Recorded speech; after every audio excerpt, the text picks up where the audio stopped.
Hey loves, welcome or welcome back to my channel. Today guys, I'll be checking out this interesting video and it's titled Riley Gaines makes Joe Rogan go quiet with never before told details of Leah Thomas. You guys, I'm excited for this. If you're yet to subscribe to this channel, please consider subscribing. Give this video a massive thumbs up, comment, share, and all that good stuff. And without much ado, let's see what this video is all about. Hey guys, I'm away in Israel this week, but little known podcaster Joe Rogan, well, I think this guy's gonna make it.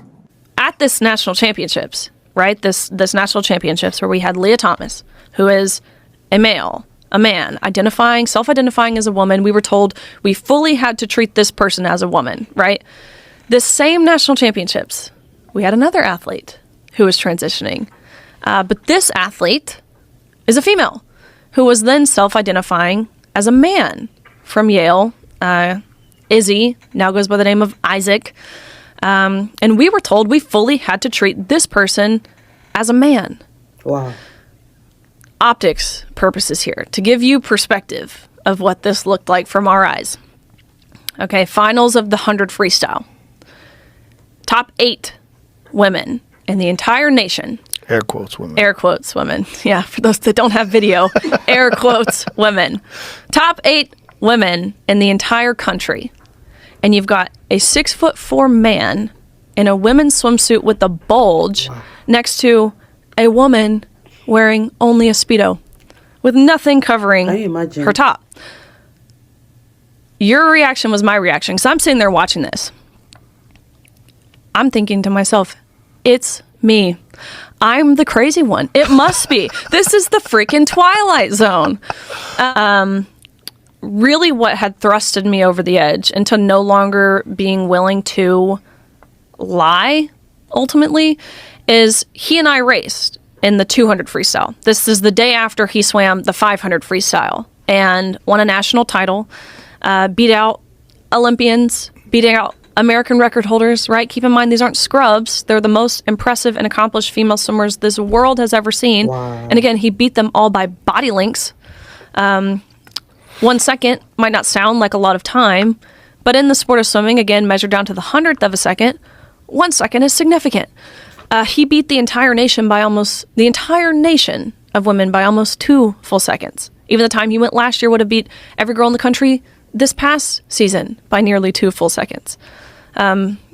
Making him the first man to win a Division I NCAA women's title, trailblazer. But the second day of competition, the day after this, he and I raced in the 200 freestyle.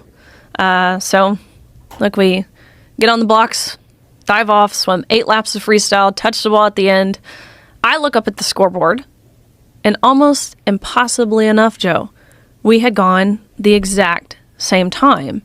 Meaning, of course, we had tied, which is it's incredibly embarrassing for a 6'4" man to not even be able to beat like a 5'5" female. Wow, you guys, I don't know what is going on in the world, but women are being pushed to the corner. But whatever agenda that is being pushed is trying to silence women, because I don't know how a man can just decide to put on an outfit and a hat and passes as a woman, and even went as far as competing against other women. I don't know the people that are in charge of this sport, but I think they are the ones to be held responsible, because if they did not allow this to happen, it wouldn't happen. A 6'4" man competing against women is totally unacceptable, and the fact that he hasn't even gone through any sex change surgery still beat my imagination why this full-blown man should be allowed into the women's sport. Like, how did he get there? How did the world get to this point? Let me know your thoughts on this one, and let's continue watching, you guys.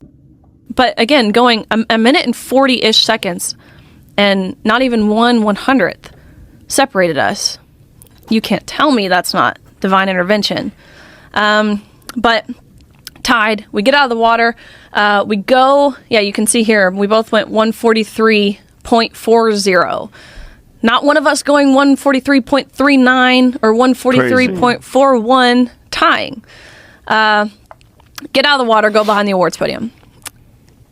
The NCAA official looks at both Thomas and myself. Thomas, who is towering over me, right, 6'4", and this official looks at both of us and says, "Great job, you two.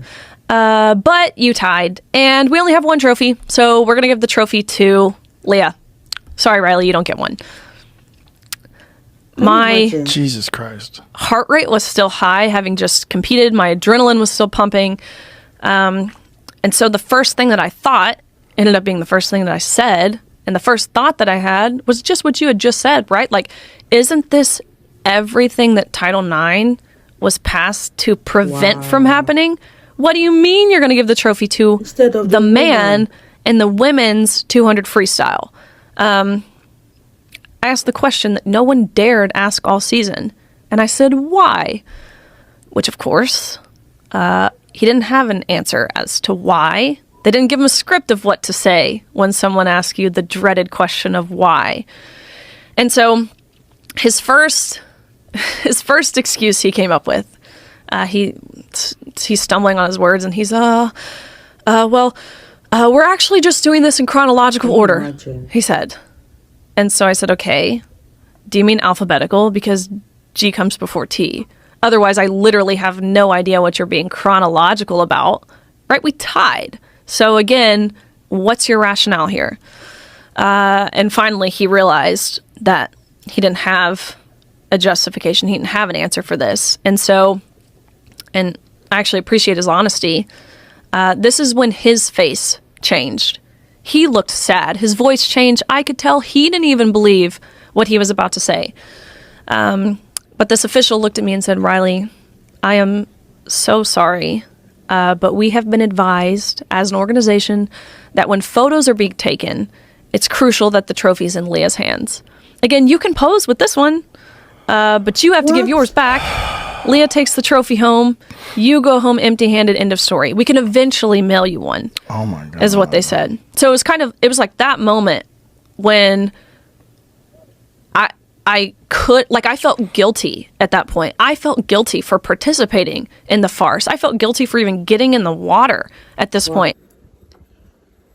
Wow, you guys, that was such a shocking revelation from Riley Gaines, like denying a woman of her trophy in an all-women sport and giving it to a man. I don't even know what to say at this point, but I think there's truly an agenda that is going on, and I don't know what they're trying to push. But whatever it is not good on the women's side. It is not in favor of the women. Let me know what you guys think about this in the comment section down below. This is a very, very shocking one coming from Riley Gaines. Oh my gosh, you guys, I can't even believe the amount of hurt she would have felt at that point in time, being denied her right of being the champion. This is totally bizarre and very, very unreasonable. Let me hear your thoughts on this one, and I really had fun reacting to this video. If you guys totally enjoyed watching, give this video a massive thumbs up, comment, share, and all that good stuff. And I'll see you all in my next video. Bye, guys.